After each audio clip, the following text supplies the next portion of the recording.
ধন্যবাদ সোহেল। বিসমিল্লাহির রহমানির রহিম। আজকের দেশ গড়ার পরিকল্পনা, এই অনুষ্ঠানের সম্মানিত সভাপতি জনাব রিজভী আহমেদ, মঞ্চে উপস্থিত বাংলাদেশ জাতীয়তাবাদী দলের জয়েন্ট সেক্রেটারি জনাব সোহেল, সম্মানিত আলোচকবৃন্দ এবং আমার সামনে উপস্থিত চট্টগ্রাম, রংপুর, কুমিল্লা, রাজশাহী, ফরিদপুর বিভাগ থেকে আগত এই সকল স্থানের জেলা, পৌরসভা, থানা, উপজেলা পর্যায়ের উপস্থিত সকল বিএনপির নেতৃবৃন্দ, আসসালামু আলাইকুম।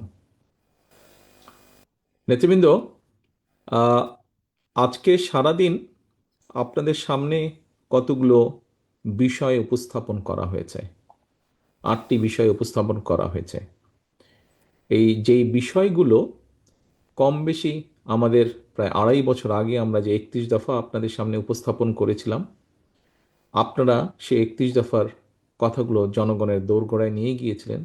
সেই 31 দফার ভেতর থেকে 31 দফার মধ্যে অনেকগুলো বিষয় ছিল, সাংবিধানিক বিষয় ছিল, আইন সংক্রান্ত বিষয় ছিল, এর বাইরেও মানুষের অধিকারের বিষয় ছিল, এর বাইরেও মানুষের বিভিন্ন বিষয় ছিল যেগুলোতে নারীর স্বাধীনতা, নারীর মর্যাদা বৃদ্ধি, নিরাপত্তা বৃদ্ধি, যুবকদের, তরুণ সমাজের কর্মসংস্থানের কথা, ভবিষ্যৎ প্রজন্মের শিক্ষার ব্যবস্থা, শিক্ষার ভিতরে শিক্ষকদের বিভিন্ন প্রকার, প্রাইমারি হোক, সেকেন্ডারি হোক, বিভিন্ন শিক্ষকদের কথা, কিভাবে তাদেরকে একটু বেটার করা যায়, চিকিৎসা সুবিধার বা চিকিৎসার ব্যবস্থা দেশের মানুষের জন্য, কৃষকদের কথা, এরকম গুরুত্বপূর্ণ বিষয়গুলো আছে।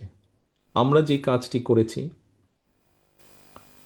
আপনাদের সামনে যে 8টি বিষয় কম বেশি আজকে উপস্থাপন করা হয়েছে, এই 8টি বিষয়কে আমরা 31 দফার ভিতর থেকে আলাদা করে বের করে নিয়ে এসেছি এবং বিভিন্ন বিশেষজ্ঞ ব্যক্তিদের সমন্বয়ে ছোট ছোট টিম, প্রায় 150-র মতন ব্যক্তি, এরা যে সকলেই বিএনপির সাথে সম্পর্কিত তা নয়, তারা তাদের ফিল্ডে তারা এক্সপার্টিস আছে এবং আমাদের এই বিষয়গুলো তাদের যার যার বিষয়ের সাথে খাপ খায়। এরকম মানুষরাও গত প্রায় 1.5-2 বছর ধরে কাজ করেছেন, কাজ করে একটা অবস্থানে তৈরি করেছেন। আপনাদের সামনে যখন এই আজকের বিষয়গুলো উপস্থাপন করা হয়েছে, সেখানে কিন্তু সুন্দরভাবে, মোটামুটি সংক্ষিপ্তভাবে তুলে ধরা হয়েছে।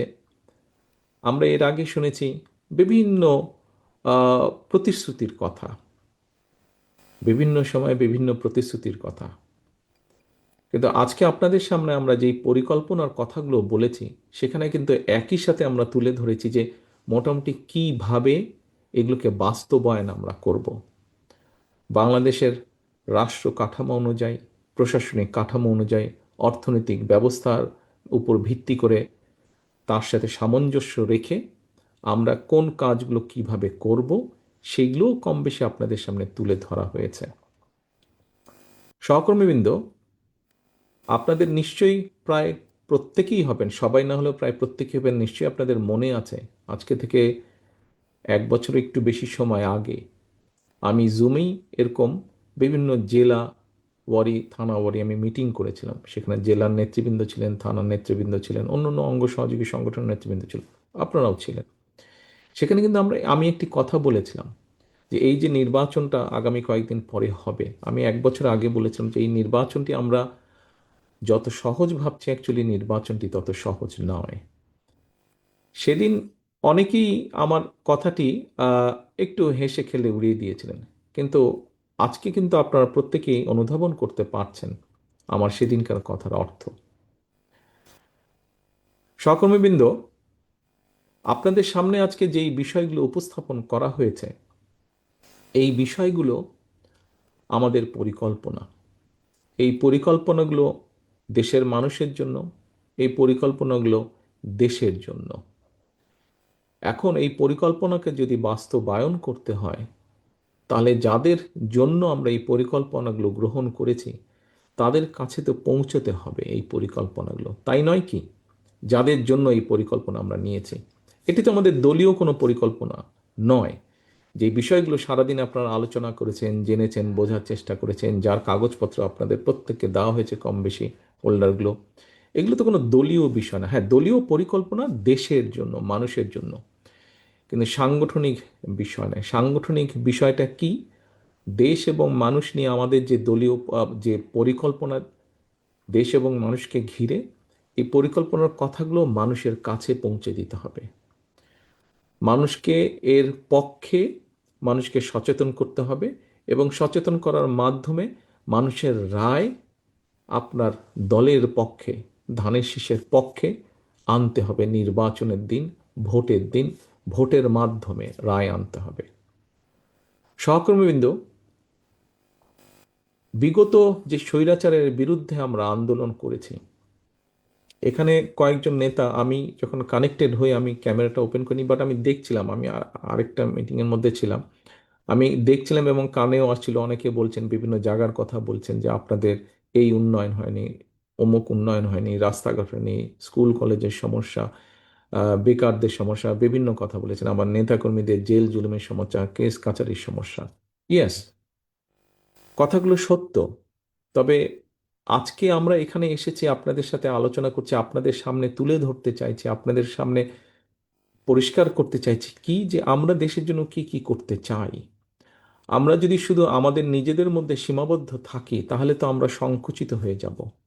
আমাদের কাজ হচ্ছে দেশের 20 কোটি মানুষকে নিয়ে, আমাদের কাজের পরিধি হচ্ছে দেশের 20 কোটি মানুষ।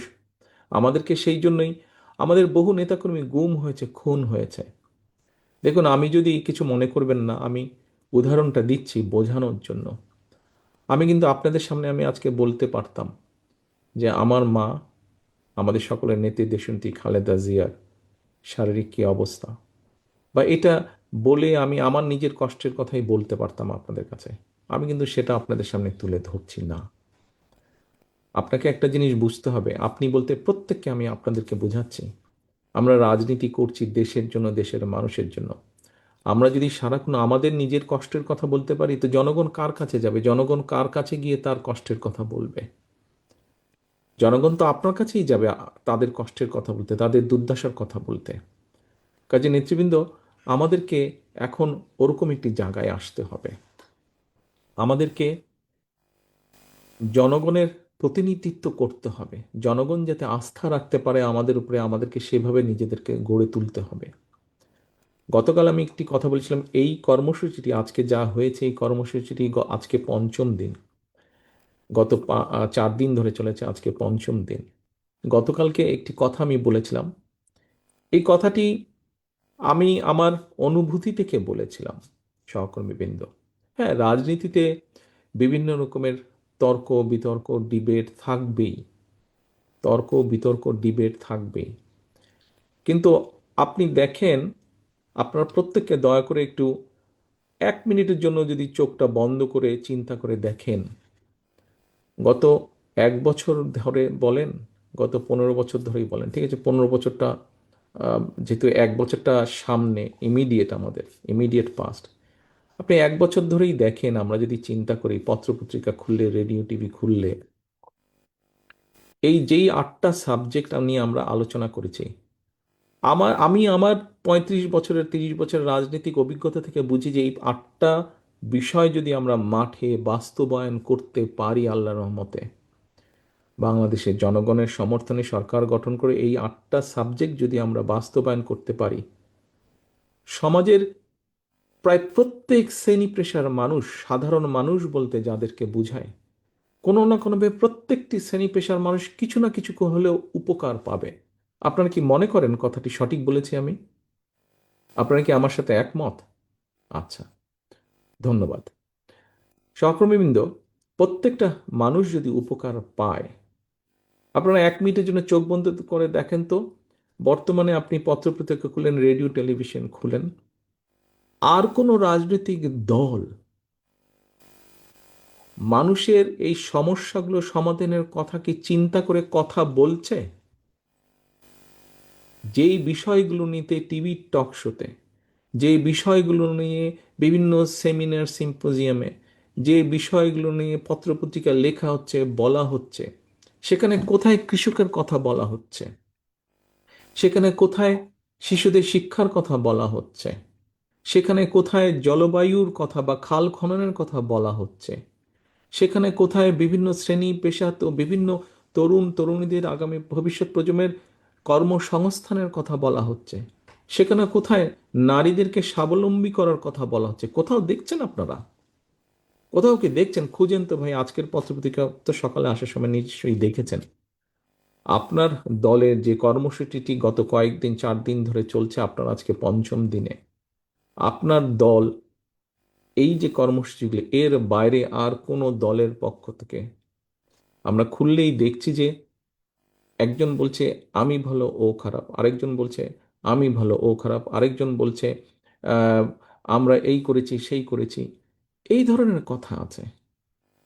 কিন্তু এই মুহূর্তে বাংলাদেশ জাতীয়তাবাদী দল বিএনপি ছাড়া একদম সুন্দরভাবে পরিষ্কারভাবে দেশকে সামনের দিকে এগিয়ে নিয়ে যাওয়ার যে মৌলিক পরিকল্পনাগুলো, মৌলিক বিষয়গুলো, এগুলো বিএনপি ছাড়া আর কে বলছে? কেউ বলছে না কিন্তু। আর সহকর্মীবৃন্দ, একটু আগে যেটা বলছিলাম, আমার আমার রাজনৈতিক জীবনে এখানে অনেকেই আছেন আমার থেকে যাদের রাজনৈতিক জীবন অনেক লম্বা, অনেক বড়। আমি যতটুকু দেখেছি, যতটুকু বুঝেছি, দেশ থেকে বহু হাজার মাইল দূরে আছি। এই কষ্টের কথা নয়, কোনো অন্য একদিন বলবো। এখন নিজেদের কষ্ট নয়, এখন জনগণের কষ্ট লাঘবের কথা হতে হবে। হাজার মাইল দূরে আছি, কিন্তু তারপরেও আমার কাছে যেটা মনে হয়েছে, আমার কাছে মনে হয়েছে রাজনীতিবিদ বলেন, রাজনৈতিক সচেতন মানুষ বলেন, রাজনৈতিক বিশ্লেষক বলেন, সবাই ঘুরে ফিরে ওই একই জায়গার মধ্যে কিভাবে সমস্যার সমাধানগুলো হবে, কি কি বিষয় আমরা কি কি কাজ করব, এই দিক নির্দেশনা গাইডেন্স কারও নেই, একমাত্র বিএনপি ছাড়া। এবং আমার নিজের কাছে রাজনীতিবিদ হিসেবে, একজন রাজনৈতিক কর্মী হিসেবে আমার নিজের কাছেও মাঝে মাঝে বিরক্ত লেগে গেছে। একই জিনিস কত, একই জিনিস কত, একই জিনিস কত। ভাই, মানুষের জন্য কি করব আমরা, সেটা তো দিতে হবে পলিসি নিয়ে। পলিসি নিয়ে আপনাদেরকে একটি কথা বলি। আমি 111 সরকারের পরে যখন আমাকে ধরে নিয়ে শারীরিক অত্যাচার করলে, স্বাভাবিক চিকিৎসার কারণে এই দেশে আসলাম 2008 সালে। 2010 সালে এই দেশে নির্বাচন হলো। আমি আসার পরে পরই এই দেশের জাতীয় একটি নির্বাচন আমি পেয়েছিলাম। তো টিভিতে বসে আমি নির্বাচনের বিভিন্ন নেতৃবৃন্দের কথা দেখছিলাম। তো দুটি তখন বড় দল, সেই সময় অনেক দিন, এখন যারা সরকারে আছে লেবার পার্টি, তারা তার আগে অনেক দিন ক্ষমতায় ছিল। ওই 2010 সালের নির্বাচনে কনজারভেটিভ, এখন যারা মেইন অপোজিশন, তারা তখন ক্ষমতায় আসলো। তো তখন তারা কথা হচ্ছে কে কি বলবে, এরকম একটি অনুষ্ঠান, যেই অনুষ্ঠানে দল তার পরিকল্পনার কথা বলছে যে মানুষকে ঘিরে স্বাস্থ্য সেবার জন্য কি করবে, আহ, তরুণ সমাজে চাকরি কর্মসংস্থান, এগুলোর ব্যাপারে তাদের কি কি চিন্তা ভাবনা আছে, বিভিন্ন বিষয়ে কথাবার্তা হচ্ছে। তখন দেখলাম আহ, একজন একটি পলিসি দিচ্ছে, একটি দল, আমি নাম না বলি, একটি দল পলিসি দিচ্ছে যে এই দেশে, বাংলাদেশে, এই দেশে সার্ভিস আছে, অ্যাম্বুলেন্স সার্ভিস। আপনি 111 বা 999 কল করবেন, অ্যাম্বুলেন্স আসবে আপনার কাছে। হঠাৎ হার্টের ব্যথা হলো বা অ্যাক্সিডেন্ট হলো, কিছু হলো, অ্যাম্বুলেন্স আসবে। তো অ্যাম্বুলেন্স আসতে তখন খুব সম্ভবত বহু বছর আগের কথা, তো যতটুকু আমার মনে আছে বোধহয় 15-20 মিনিট সময় লাগতো বোধহয় অ্যাম্বুলেন্স আসতে। তারা পলিসি তৈরি করছে যে কিভাবে এইটিকে 3 মিনিট সময় কমানো যায়, যে 20 মিনিট যদি লাগে তাহলে 17 মিনিটে যাতে আসতে পারে, এরকম মিনিটের হিসাবে তারা পরিকল্পনা তৈরি করছে। সহকর্মীবৃন্দ, আপনারা অনেকেই বিদেশে এসেছেন, অনেক জায়গায় গেছেন, হয়তো লন্ডনে অনেকে এসেছেন। আসলে দেখলে, এই দেশগুলো দেখলে মনে হয় যে আহা, এই দেশটি এত ভালো, আমার দেশটি কেন ভালো না এত। সহকর্মীবৃন্দ, আমার দেশটিকে যদি ভালো করতে হয় তাহলে তো আমাদেরকে দেশ নিয়ে ভাবতে হবে, দেশ নিয়ে কথা বলতে হবে। কে কয়বার ক্ষমতায় থাকবে আর কাকে কিভাবে আমরা সাইজ করব, রাজনীতির ভাষায় বললাম, এটি যদি আমরা চিন্তা করতে থাকি তাহলে তো হবে না। আপনাকে তো দেশ নিয়ে পরিকল্পনা করতে হবে। আপনাকে দেশের যারা ভবিষ্যৎ শিশু, আপনারা শিক্ষা নিয়ে পরিকল্পনা করেছেন, কথা বলেছেন, এখানে শিক্ষা নিয়ে আপনাদের সামনে তুলে ধরা হয়েছে এই শিক্ষা ব্যবস্থা কিরকম করব। শুধু শিক্ষা ব্যবস্থাকে এরকম করব না, আমরা প্রাথমিক শিক্ষকদেরকে কিভাবে ট্রেনিং দিতে চাই। কারণ আপনি প্রাথমিক স্কুল বানান, নতুন বিল্ডিং বানান, রং করেন, আপনি নতুন বই দেন, বিভিন্ন যাই দেন না কেন, কিন্তু আপনার শিক্ষকের ট্রেনিং যদি ভালো না থাকে, কোয়ালিটি যদি ভালো না থাকে, তাহলে তো লাভ হবে না, তাই নয়? তাহলে তো আপনি ভালো শিক্ষার্থী গড়ে তুলতে পারবেন না, ভবিষ্যৎ প্রজন্মকে আপনি ভালো করে গড়ে তুলতে পারবেন না। কাজেই সেই শিক্ষককে আমরা কিভাবে ট্রেনিং দিব, ওয়ান টিচার ওয়ান ট্যাব বা ওয়ান ট্যাব ওয়ান টিচার, যেই পলিসিটি আপনাদের সামনে তুলে ধরা হয়েছে, এটি কেন করা হয়েছে? এটি করা হয়েছে যে আমরা আমাদের শিক্ষকদেরকে আমরা বেটার ট্রেন দিতে চাই, যাতে করে তারা ভবিষ্যৎ প্রজন্মকে ট্রেনিং দিতে পারে, ভবিষ্যৎ প্রজন্ম যাতে এই কাজগুলো করতে পারে, এই কাজগুলো যাতে তারা করতে পারে, অর্থাৎ যা আমরা এখানে আলোচনা করেছি এগুলোকে আরও রিফাইন করে আরও বেটার করতে পারে। কিন্তু আপনারা দেখেন এই মুহূর্তে শুধু হইচই, শুধু ক্যাবা, শুধু কনফিউশন, শুধু বিভিন্ন রকম আম, মানে অনেক কথা, অনেক কাজ যেগুলোর ভিতরে কোনো সাবস্টেন্স নেই। একমাত্র বিএনপি সেই দল যারা, হ্যাঁ আমরা অনেক কিছু বলছি না, অনেক কিছু আছে আমাদের মধ্যে, কিন্তু মেইন কোর যেই বিষয়গুলো আমরা সেগুলো তুলে ধরতে চাইছি, সেগুলো আমরা করতে চাইছি। আপনারা এখানে যারা রাজনীতি করছেন প্রত্যেকেই আপনারা এক যুগেরও বেশি সময় ধরে রাজনীতি করছেন, মিনিমাম এক যুগ তো রাজনীতি করছেন। আমি একটু আগে একটা প্রশ্ন করেছিলাম যে আপনারা কি মনে করেন যে এই কাজগুলো করলে জনগণের ভাগ্যের পরিবর্তন হবে, এরকম একটি কথা জিজ্ঞেস করেছিলাম। আপনারা কম বেশি অনেকেই হাত তুলেছিলেন যে হবে। প্রিয় সহকর্মীবৃন্দ, আপনি যদি সত্যিই বিশ্বাস করে থাকেন এই কাজগুলো হবে, একটু আগে বললেন যে একজন, আমি শুনেছিলাম বলছিলেন যে এখানে যখন ইমাম মুয়াজ্জিম সাহেবদের জন্য আমরা একটি বিষয় চিন্তা করেছি, একজন দাঁড়িয়ে তখন বললেন যে মসজিদের কারেন্ট ফ্রি করা যায় কিনা, মনে হয় একজন প্রশ্ন করেছিলেন, খুব সম্ভব। সহকর্মীবৃন্দ, আগে যেটা আমরা পরিকল্পনা করেছি আমরা সেটি আগে করার চেষ্টা করি, তাই না? সেটি আপনি অন্তত এতটুকু বলেন আমাদেরকে যে ঠিক আছে, দল কেন্দ্রীয় পর্যায় থেকে এই জিনিসটা চিন্তা করেছে, আপনাদেরকে ধন্যবাদ, আমরা এটা মানুষের মাঝে নিয়ে যাচ্ছি, বিশেষ করে যাদের জন্য আমরা করতে চাইছি তার জন্য করতে চাইছি। আপনি যদি একটার পর একটা বলতে থাকেন তাহলে তো ভাই কোনো দিকে শুরু করা যাবে না। তো আমাদেরকে তো একটা শুভ কাজ আগে শুরু করতে হবে, শুরু করলে ধীরে ধীরে আমরা যাব। আপনারা বলেছেন আমাদের যে সকল নেতাকর্মীর কেস কাচারে এসে করতে পারেনি, ঠিকভাবে গড়ে তুলতে পারেনি, তাদেরকে ভাতা দিতে হবে। আপনি রাষ্ট্রীয় তহবিল থেকে নির্দিষ্ট একটি দলের কর্মীদেরকে কি করে ভাতা দিবেন? এটা কোন আইনে আপনি এটাকে জায়েজ করবেন? তাহলে একটু আগে একজন এখানে বলেছেন যে কোনো কিছু কিছু ব্যক্তি প্রতিষ্ঠান, প্রাইভেট প্রতিষ্ঠানে বিশেষ একটি দলের লোক কাজ করে, সেটা যাতে পরিবর্তন হয়, তাতে কন্ট্রাডিক হচ্ছে ভাই। আমরা কি বলছি না বলছি আমাদেরকে বিবেচনা করতে হবে, তো বাস্তবসম্মত বিষয় চিন্তা করতে হবে। রাষ্ট্রীয় তহবিল থেকে আপনি নির্দিষ্ট কোনো দলের লোককে দিতে পারেন না, তাহলে তো যেই স্বৈরাচারকে আপনি বিদায় করেছেন, আমরা দেখেছি বিভিন্ন সময় খবর টবরে কিছু কিছু বেরিয়েছিল যে রাষ্ট্রীয় তহবিল থেকে তারা তাদের নিজেদের দলের লোকজনকে টাকা পয়সা দিয়ে থাকে, তাহলে তাদের আর আমাদের মধ্যে পার্থক্য হলো কি? অবশ্যই তো তাদের থেকে আমাদের পার্থক্য থাকতে হবে, মানুষ তো সেটাই প্রত্যাশা করে আমাদের কাছে। কাজী সহকর্মীবৃন্দ, হ্যাঁ সত্য, আমাদের ছাত্রদলের বহু নেতাকর্মী যে সময় বিসিএস পরীক্ষা দিতে পারতো, ভালো রেজাল্ট করতে পারতো, চাকরি বাকরি করতে পারতো, সেই সময় তারা সেটা করেনি, সেটা ত্যাগ করে তারা বরঞ্চ মানুষের অধিকার প্রতিষ্ঠার জন্য সংগ্রাম করেছে। বয়স পেরিয়ে গেছে তাদের, এখন চাকরি বাকরির সুবিধা নেই, হয়তো ব্যবসা বাণিজ্য করতে পারবে না।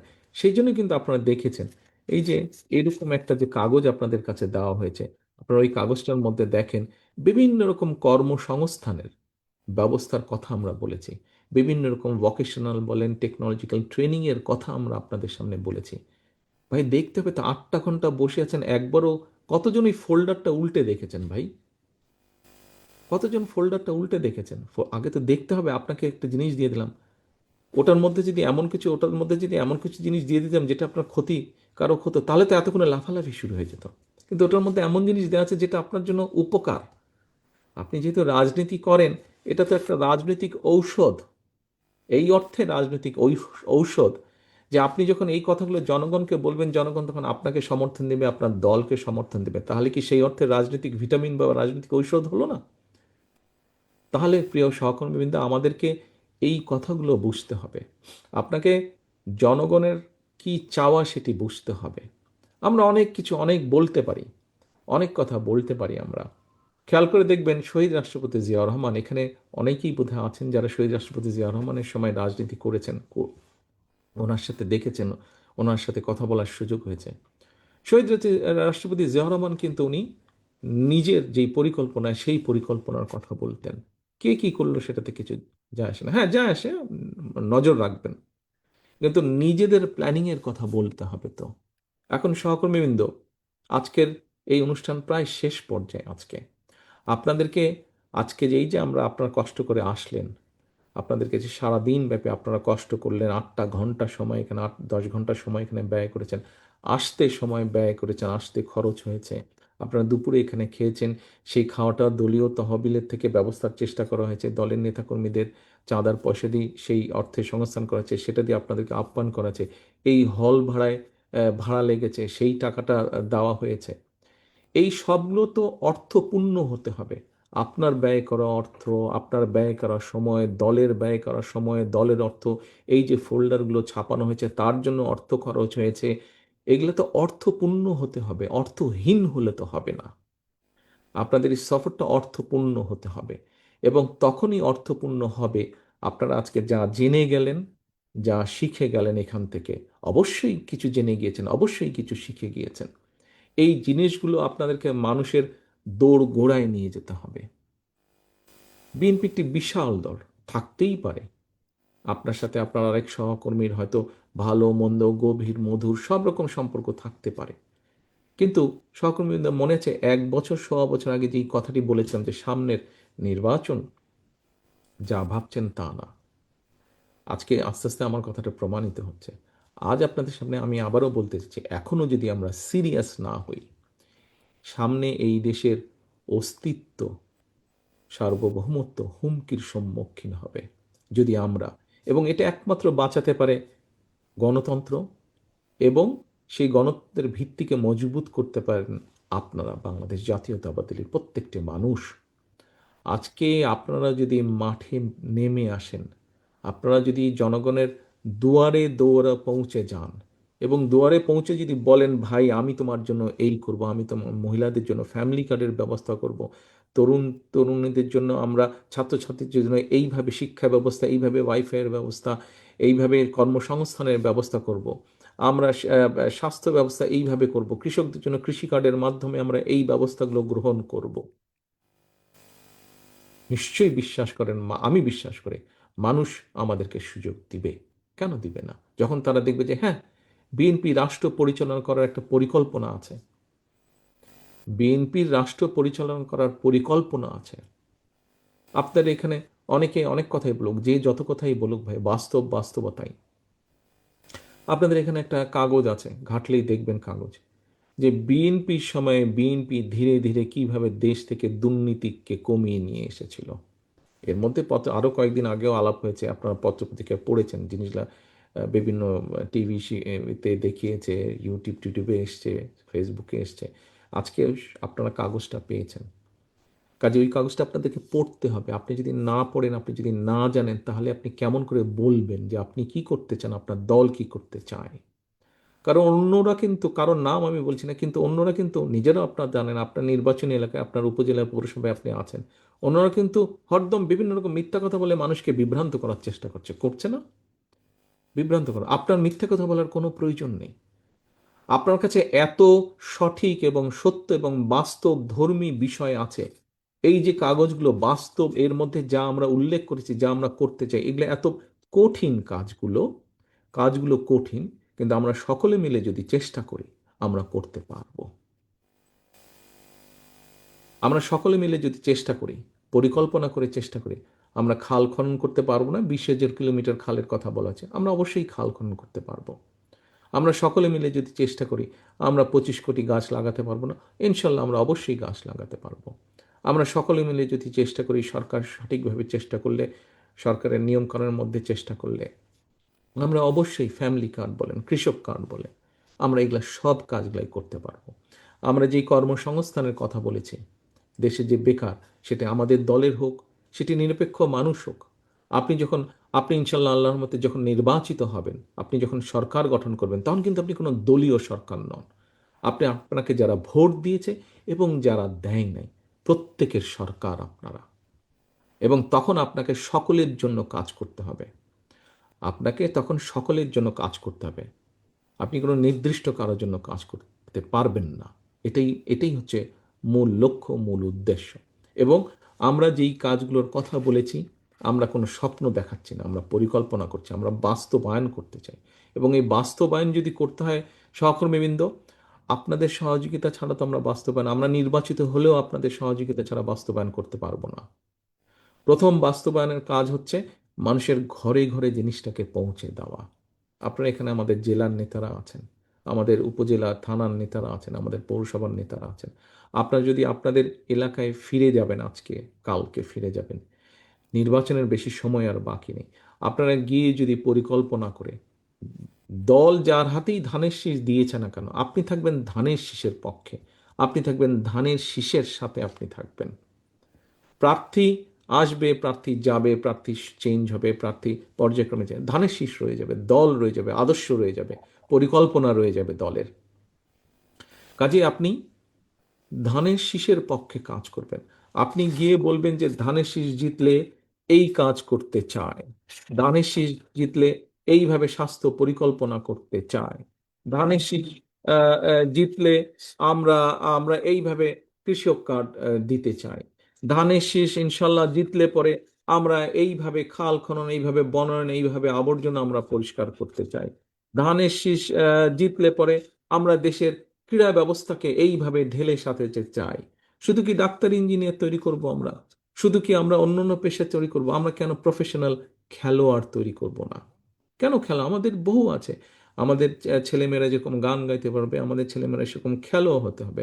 মেয়েরা খেলছে না ফুটবল, এশিয়া কাপে নিয়ে এসছে না, ছেলেরা ক্রিকেট খেলছে না, ক্রিকেট থেকে নিয়ে এসছে না, তারা ভালো সুনাম বই নিয়ে এসছে, আন্তর্জাতিকভাবে হবে। হতেই পারে ভাই। আহ, কেউ লেখাপড়ায় ভালো, কেউ খেলাধুলায় ভালো, আমরা সবার জন্য চেষ্টা করব স্কোপ তৈরি করতে। কিন্তু এই যে করব আমরা, এইগুলো জনগণকে জানতে হবে। তো আপনারা ছাড়া জনগণের পক্ষে জানা সম্ভব না। আপনি যদি না যান, আরেকজন যাচ্ছে, সে গিয়ে মিথ্যা বিভ্রান্তি ছড়াচ্ছে জনগণের মাঝে। কাজে আপনি এই মিথ্যা বিভ্রান্তি বন্ধ তখনই হবে যখন আপনি মাঠে হাজির হয়ে যাবেন। আপনি যখন মাঠে হাজির হয়ে যাবেন, তখন এই বিভ্রান্তি কিন্তু সে ছড়াতে পারবে না। আপনারা একটা ভিডিও দেখেছেন ওই কয়েকটা মহিলা গিয়ে এক মহিলাকে বলছে বাচ্চার মাথায় রেখে, তখন মহিলা প্রতিবাদ করে উঠেছে, দেখেছেন না ভিডিও? এরকম ঘটনা হচ্ছে। আপনারা আজকে মাঠে মাঠে নেমেছেন বলেই কিন্তু আজকে তারাও সাহস, যারা প্রতিবাদ করার তারাও সাহস পাচ্ছে। আপনি যখন আরো মাঠে নামবেন, তখন এই ধরনের প্রতিবাদ আরো বাড়বে, এই ধরনের প্রতিবাদ আরো বাড়বে। শুনেছি, আমি বিভিন্ন জায়গায় দেখলাম, কিছু ব্যক্তি গিয়ে মসজিদে গিয়ে তারা তাদের কথা বলছে। তারা যদি বলতে পারে, আপনি কেন বলতে পারবেন না? বললে সবাই বলবে, না বললে কেউ বলতে পারবেন না। আপনি আপনার এলাকায় সেভাবে ব্যবস্থা গ্রহণ করুন। বললে সবার বলার অধিকার আছে। আর যদি কোথাও নিয়ম হয়ে থাকে, সেই যে বলবে না, তাহলে সেই নিয়ম সকলের জন্য প্রযোজ্য হবে। কোনো বিশেষ কারোর জন্য হবে আর কারোর জন্য হবে না, এটা তো হতে পারে না। সবার জন্যই হবে। আসুন সহকর্মীবৃন্দ, স্বৈরাচার দেশের অর্থনীতি, দেশের সমাজ ব্যবস্থা, দেশের শিক্ষা ব্যবস্থা, দেশের কৃষি ব্যবস্থা, যেটাই যেখানে রেখে গিয়েছে, অসম্ভব ভঙ্গুর অবস্থায় রেখে গিয়েছে, ধ্বংসপ্রাপ্ত অবস্থায়, যুদ্ধবিধ্বস্ত দেশের মতো ধ্বংসপ্রাপ্ত অবস্থায় রেখে গিয়েছে। এই দেশকে যদি গড়তে হয়, একটি যুদ্ধবিধ্বস্ত দেশকে করার জন্য যেভাবে কষ্ট করতে হয় অসম্ভব, সামনের দিনে কিন্তু সেভাবেই আমাদেরকে কষ্ট করতে হবে, সেভাবেই আমাদেরকে কষ্ট করতে হবে। কাজে আজকে থেকে আমাদের প্রস্তুতি নিতে হবে। কিন্তু আমরা কষ্ট করলে সফল হবার সম্ভাবনা ইনশাল্লাহ এজন্যই বেশি যে আমাদের কাছে একটি পরিকল্পনা আছে, যে আমরা কিভাবে কাজগুলো করব। অন্যদের কাছে এই পরিকল্পনা নাই। যদি পরিকল্পনা থাকতো, তাহলে তো বাই নাও তারা বলতো তাদের পরিকল্পনার কথা, তাই না? তাহলে তো বলতো তারা, কিন্তু এখন পর্যন্ত তারা বলেনি। এখন বলবে, দেখবেন কয়েকদিনের মধ্যে বলবে। আমাদেরগুলো দেখেছে, জেনেছে তো। আবার আমাদের ফোল্ডারের অনেক কিছু চলে গেছে অনেকের কাছ থেকে, আত্মীয় স্বজনের মধ্যেও তো থাকে। দেখবেন কয়েকদিনের মধ্যেই কিন্তু তারা বলবে, এই আমরা এই করব, আমরা ওই করব, এইটা করব, ওটা করব, অনেক বেশি, অনেক বেশি বলবে। দেখবেন আমাদের থেকেও মনে হবে প্রস্তাবগুলো ভালো ভালো, অন্য অনেকেই বলবে আমাদের থেকেও প্রস্তাবগুলো ভালো মনে হবে। কারণটা কি? আমরা বাস্তবতার নিরিখে করেছি, আমরা বাস্তবতার নিরিখে করেছি। আমরা হঠাৎ করে বলে দিচ্ছি না। আমরা ফ্যামিলি কার্ডের কথা বলেছি, কিন্তু আমরা বলে দিচ্ছি না যে আমরা কোনো জিনিস একদম ফ্রি দিয়ে দিব, সেটা সম্ভব না। বাস্তবতার নিরিখে বলেছি, বিবেচনা করে বলেছি। আর যারা সস্তা জনপ্রিয়তার জন্য বলে, তারাই কিন্তু অবাস্তব কথা বলে দেয়। আমরা অবাস্তব কথা বলিনি, আমরা করব বলিনি, আমরা পরিকল্পনা নিয়েছি। এটার মধ্যে হতে পারে এদিক ওদিক হবে, কিন্তু আমরা ধীরে ধীরে এগোতে থাকব, আমরা বাস্তবায়ন করব, ধীরে ধীরে এগোতে থাকবো, ইনশাল্লাহ আমরা সফল হব সেটাতে। সহকর্মীবৃন্দ, আজকে আপনাদের কাছে যেই ফোল্ডার আমরা দিয়েছি, এই ফোল্ডারের সফলতা তখনই হবে, এই সকল কিছু সময় অর্থ সকল কিছু অর্থপূর্ণ তখনই হবে যখন আপনারা এই ফিরে গিয়ে ঘরে আর বসে থাকবেন না। যখন আপনারা ফিরে গিয়ে, আপনাকে আমি 5টা কপি দিয়েছি, এই 5টা থেকে যখন আপনি 50, 500, 5,000, 50,000 করে বিলি করবেন, মানুষকে বোঝাবেন, নেতাকর্মীদের বোঝাবেন, তারা গিয়ে আরও সাধারণ মানুষকে বোঝাবে, তখন এটা সফলতা হবে, তখন এটা সফল হবে। সহকর্মীদের দলটা আমাদের সকলকে নিয়ে, আপনারা এখানে প্রত্যেকে যারা উপস্থিত আছেন, প্রত্যেকে কিন্তু আপনারা গলায় দেখুন একটা, যেটা আপনি কার্ড ঝুলিয়েছেন, নিচে লেখা জাতীয়তাবাদী দল, বাংলাদেশ জাতীয়তাবাদী দল। তার মানে আপনাদের প্রত্যেককে নিয়ে জাতীয়তাবাদী দল।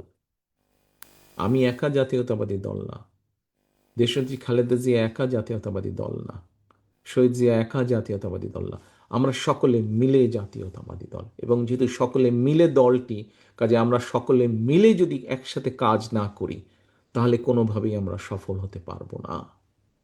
আমাদের সকলকে মিলে কাজটা করতে হবে।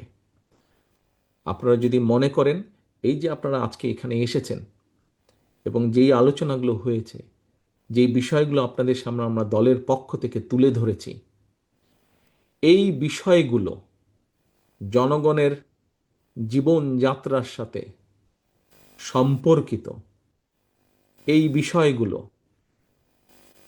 জনগণকে সাহায্য করবে আরেকটু ভালোভাবে বেঁচে থাকা। বিশ্বাস করেন এই কথাগুলো যেটা বললাম, এগুলা কি সাহায্য করতে পারে জনগণকে আরেকটু? যদি এগুলা বাস্তবায়ন করতে পারি আমরা, তাহলে কি এগুলা জনগণকে সাহায্য করবে আরেকটু ভালোভাবে বেঁচে থাকা? তাহলে আসুন সহকর্মী, কি বিশ্বাস করেন নাকি না এমনি জাস্ট সেমিনারের মতন হলো? ধন্যবাদ। হ্যাঁ, আমরা বিশ্বাস করি, কারণ অনেক মেধাবী মানুষ এগুলোর পিছে কাজ করেছে। আমরা যখন তাদেরকে আইডিয়াগুলো দিয়েছি, তারা অনেক পরীক্ষা নিরীক্ষা করে আমাদেরকে বলেছেন, আইডিয়াটি একদম এরকম না করে একটু এরকম করুন, তাহলে বাস্তবায়ন সম্ভব। আইডিয়াটি আর একটু এরকম করুন, তাহলে বাস্তবায়ন সম্ভব। অনেক মেধাবী মানুষ এর পিছনে কাজ করেছে, কাজেই এগুলোতে ব্যর্থ হবার কোনো কারণ নেই। ইনশাল্লাহ আমরা জনগণের সমর্থন নিয়ে সরকার গঠন করতে সক্ষম হলে এই কাজগুলো আমরা করব। কিন্তু ওই যে যেটা বললাম, আপনারা ঘরে গিয়ে যদি ফোল্ডারটি আপনার টেবিলে রেখে দেন, আপনার বিছানার পাশে রেখে দেন, আপনার আপনার আপনার শেলফের উপরে রেখে দেন, তাহলে এটা সম্পূর্ণ ব্যর্থ হয়ে গেল, অপচয় হয়ে গেল। আপনারা পরীক্ষিত নেতাকর্মী, শত অত্যাচার নির্যাতনের মধ্যেও আপনারা এই দলকে ধরে রেখেছেন। সেই 111-এর ষড়যন্ত্র থেকে শুরু করে গত স্বৈরাচারের 15 বছরের ষড়যন্ত্র সব আপনারা মোকাবেলা করেছেন। তাহলে এখন কেন এই সামনের যে নির্বাচনী যুদ্ধ, এই যুদ্ধ মোকাবেলা করতে পারবেন না?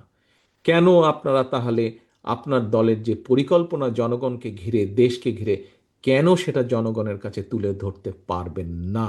এটার তো কোনো কারণ নেই, কোনোই কারণ নেই। আপনি চাইলেই আপনি পারবেন, আপনারা চাইলেই আপনারা পারবেন, আপনারা চাইলেই আপনারা করতে পারবেন। ছড়িয়ে দিতে হবে। প্রিয় সহকর্মীবৃন্দ, আসুন আমরা বিএনপির দেশ গড়ার যে পরিকল্পনা, এই পরিকল্পনাকে আমরা আসুন বাস্তবে রূপ দেই। বাস্তবে রূপ দিতে হলে আমাদের জনগণের সমর্থন প্রয়োজন, এবং জনগণের সমর্থনকে দলের পিছনে আনতে হলে আপনাদের ঐকান্তিক প্রচেষ্টা এবং উদ্যোগ প্রয়োজন। আসুন আমরা সেই উদ্যোগ গ্রহণ করি। আমি কি আপনাদের কাছে সেই প্রত্যাশা রাখতে পারি যে আপনারা ফিরে গিয়ে সেই উদ্যোগ গ্রহণ করবেন? প্রিয় সহকর্মীবৃন্দ, আপনাদের আন্তরিকভাবে ধন্যবাদ জানাই এই উদ্যোগ। আমি আগেও বলেছি, আবারও বলছি, আপনি লড়বেন, আপনি যাবেন, আপনি কষ্ট করবেন আপনার দলের পরিকল্পনাগুলোকে সফল করার জন্য। আপনার সামনে থাকবে ধানের শীষ, আপনার সামনে কোনো ব্যক্তি থাকবে না, আপনার সামনে থাকবে ধানের শীষ। ধানের শীষকে আপনি বের করে নিয়ে আসবেন। ধানের শীষের পক্ষে আপনি জনগণের মতামতকে ঐক্যবদ্ধ করবেন।